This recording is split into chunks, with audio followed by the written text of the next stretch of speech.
Hey guys, watching Volgor's beer reviews, and this time Cascade Lakes Brewing Company Blonde Bombshell. Got this at Fred Meyer. I believe the price for it was $7.99 a six-pack. I picked out just one with a bunch of other ones that were around $8 a six-pack. Yeah. If blondes really do it for you, this ale is true knockout. Light-bodied and refreshing, it combines subtle malt and wheat flavors with delicate Liberty hop aroma to create a brewing bombshell. Wrap your hand around this one, but please no petting the blonde. Oh, okay. Oh,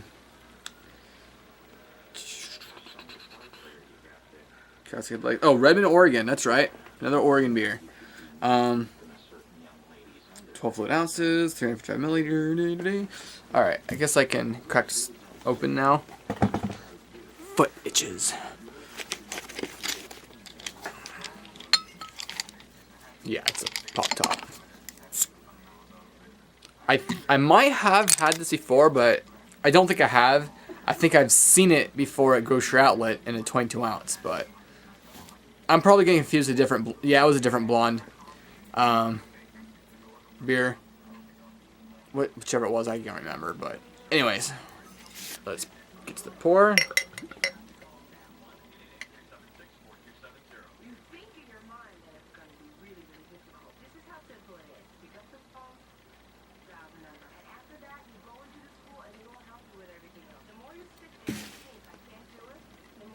I saw some vapor come off. The way I poured it, or the way the glass is, there isn't much head to it. There you go. You can't see with this glass. Oh, what was I thinking? It's just, through my eyes, it's just not the most, it's not as clear as the other glasses, but this is a much cooler glass. It's a beer glass. And, yeah, so it's, since it's a wheat beer, it's kind of cloudy, because it's unfiltered. Got some carbonation bubbles going on. And yeah, just kind of a straw color. Well, not straw. I guess straw. Not quite golden, but straw, I guess. It pretty much matches the color on that bomb. Almost, but that's more of a solid color. This is more like a shade of it. Anyways, enough analysis of the color. Smell. I smell a lot of the wheat, the malt. It doesn't just smell like water. It doesn't just smell like. It doesn't smell like a lot of beers. It smells a little bit to its own. But it does have a weird funk to it.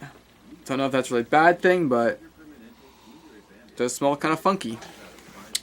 All right, so whoops. Let me get my Beer Advocate stuff going. Beer Advocate score 84%. Good. I guess the camera's a little high up, isn't it? It's not. Whatever. 84% good. There's no bros. They didn't review it. The submitted average review is 3.71, so higher average. 5.25% ABV, which I do not think they stamped that on the bottle. No, they didn't. I hate it when people do that. Companies do that. Because a lot of times it is 5 point something. It's not a big deal. But sometimes you come across that beer, and half time, like, I don't even. Sometimes most of the time I pay attention, but sometimes it slips by and I just grab it because of what it looks like and what it says. But I don't really care about the alcohol content. And like, which was it? I guess the Otis is 7.3. Oatmeal stouts are usually a little bit higher, but shoot, which one was it? It was the New Belgium something with the rooster, and that was like 7.3%, and it's like, whoa, I wouldn't expect that, and it doesn't really taste like it's that rough, but anyways, it's just good to know. Notes, commercial description: a rich, creamy, golden colored ale fermented at a cool temperature to give a clean finish. Hints of yeasty bread and touch of hops combined to make a beer that is truly more than the sum of its parts. 20 IBUs. It tells you the malt. RAR, Special Pale, Weimerman, Vienna, hops, Sapphire, Sterling, yeast, California Ale. Alright, now to get to the drink. To alcohol, the cause and solution to all of life's problems. Cheers.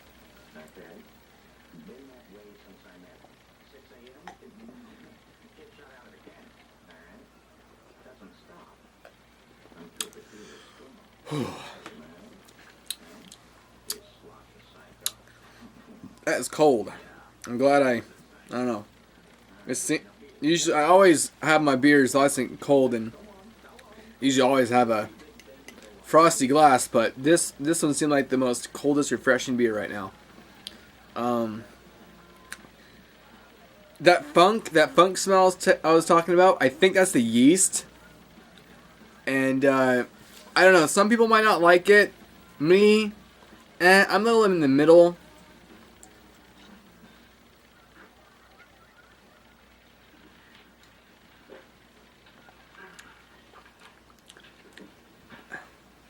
The body, I keep on forgetting for each beer. I forgot to say what the body is, but the body of this one is kind of mid-range. It's not really thin. It's definitely not thick. But it's still a crisp, clean, refreshing finish. I mean, this is something that you're really thirsty like I was. You pull this out, and it's your mouth is gonna be typically. I wouldn't think you'd be dry with this beer. It's not like an IPA. The IBUs aren't very high, so that sappiness, you're not going to get that. It's just, I guess, a decent wit beer. A blonde wit beer.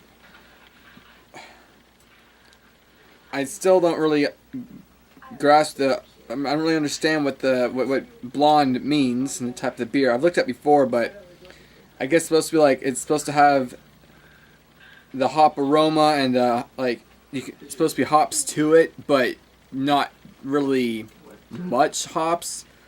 I don't know. I don't really get it. I guess I have to be told again and again until I understand. But anyways, my score for this beer, would I get it again? Well, it's not bad. So I guess I could see myself getting it again if I really wanted to. But on my priority list of something I'd go, oh wow, I gotta try this again. Not so much. I mean, it's not bad, but it's not fantastic.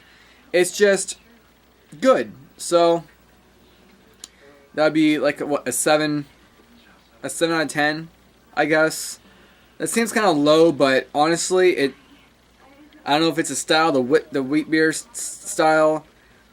7.3 might be a little low. Maybe a mid 7.5 or something like that. I don't know.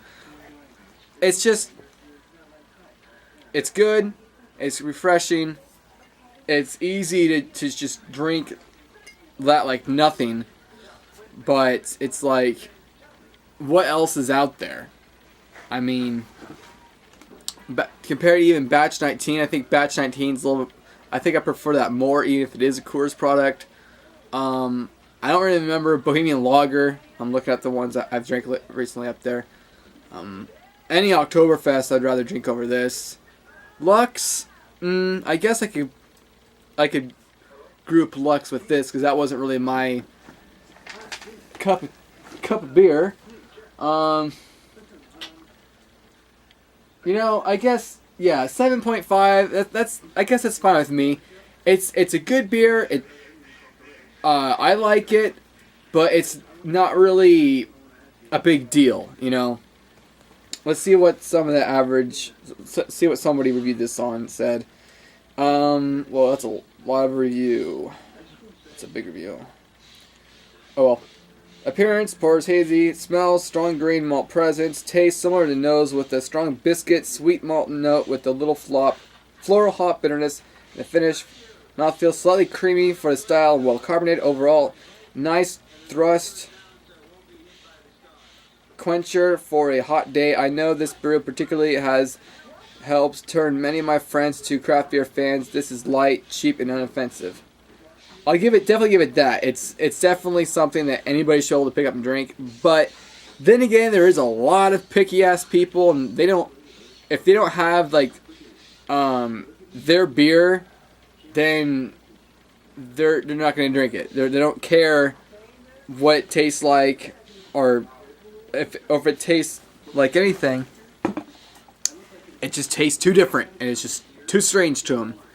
So, yeah, I'm kind of repeating myself here, but it's got that weird yeasty. I don't know if it's a hop. I think it's the yeast though, but it's not bad though. I guess the more you drink it, the more you get used to it, and it's not a big deal because it goes down super easy. That that yeast taste isn't the same, but it reminds me of Old Milwaukee. So if you've had Old Milwaukee, and you know that it has that weird yeast taste in the background or whatever, it's somewhat similar to that, but it's not the same. So yeah, 7.5. This should appeal to most beer drinkers, at least ones that aren't picky, given it's only a 20 IBU. And it's not super expensive. I mean, $7.99 for 6-pack. That's a little on the lower end of craft beer. I don't think I've seen any cheaper than that. Actually, yes, I have seen a $6 6-pack, and that was Winter Solstice Seasonal Ale. And that was probably the cheapest I've ever seen for a craft beer.